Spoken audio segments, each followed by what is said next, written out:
Hallå dit! Det var något gott av väg i hälsar. Det det senaste 20 åren det här satt för en tid för stävet då. Så det sen kommer en dominans som ligger nog så fast i huvudstaden. Senast som vunnit det 8 för Eströjtna och Strömöjtna var Websumpa som kom upp att i år. Det var att det finns ungefär i år så sa det ut till att Habjärnen sen vi 4 år varit drejer att ta kampen upp på förjamästare.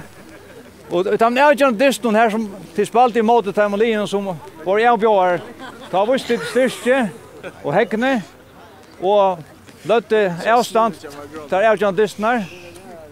Man sagt att det senaste tiden haft ett gummibein, jag tycker inte det. Jag har hört en jämn kapping, det var goal i alla min jögnen. Så det är inte nämnt dyster. Hej. Men det står att länge nu ända i kappingen här bein till gör det tycker Jerning. Här var helt det spännande lycka till nästa stomfär. Jag ska be att tycker Liforman. Husmotorerna linjen komma fram.